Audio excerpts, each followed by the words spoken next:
Hello, yet again, and welcome back to my little monologuing, diatribing thing. Hmm. So I have a problem. Now, that probably is the understatement of the century, but my problem is that I'm a bit of a technological neophyte, and I recorded another um, Psalm 119 video and then accidentally deleted it. So I will have to re-record that. The other problem is I have a slight head cold.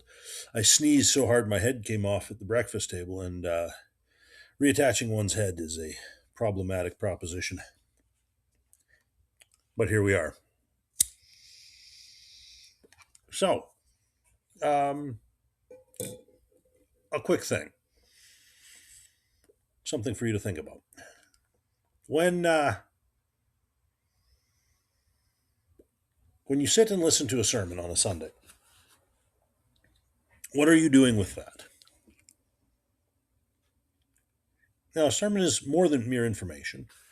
It's also a call to action, to believe in the true, to love the beautiful, to act on the good, a call to repentance from sin and dead works, a call to faith.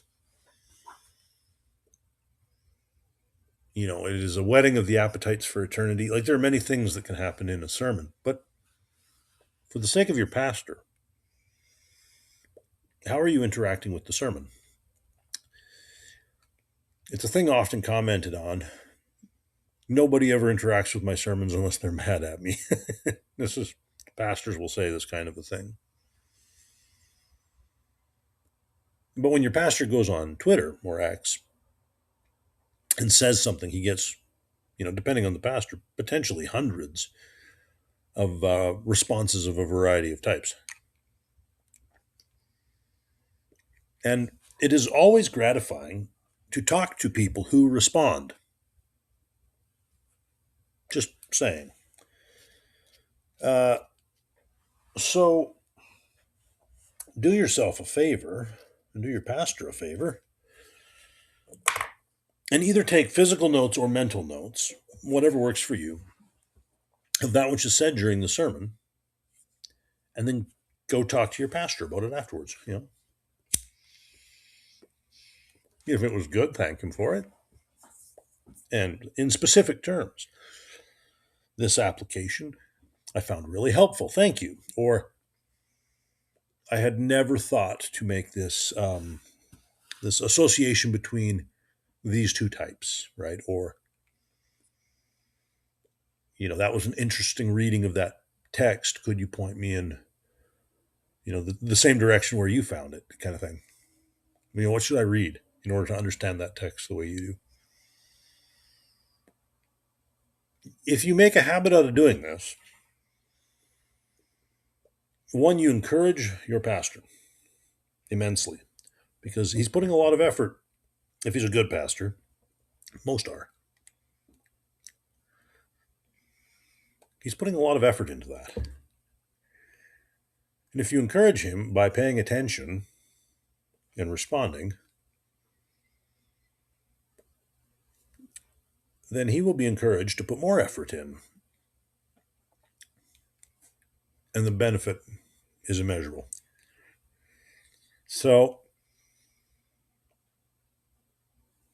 we often moan about social media, and electronic digital things, how inhuman or whatever it is, or impersonal or whatever. Okay. That may or may not be a fair criticism, but you have a chance every week to have very human interactions around these same things with these same people in person. So, rather than moaning about the state of affairs, do something. Do something positive. Go talk to your pastor. Hmm. Now, for smaller children,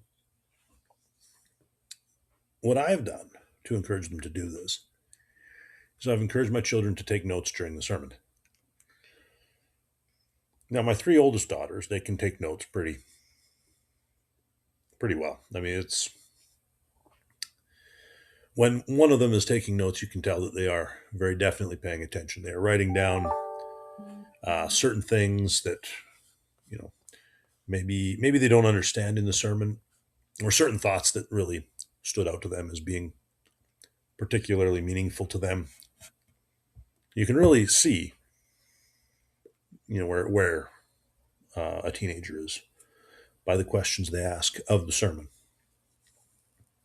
My boys, they're younger, 10 and 8 years old. So what I did was I told them, you just write down everything you don't understand. So if there's a word that Pastor Nathan used and you don't understand it, write it down. And then either I or Pastor Nathan, if you ask him, will explain this. And that's been really beneficial as well, because then I can understand, okay, where are we using jargon that a 10-year-old does not understand? Okay, so now we have an opportunity to communicate clearly, and we have an opportunity to train a 10-year-old young man in what a word means. So that is a thing I do, and I commend the practice to you.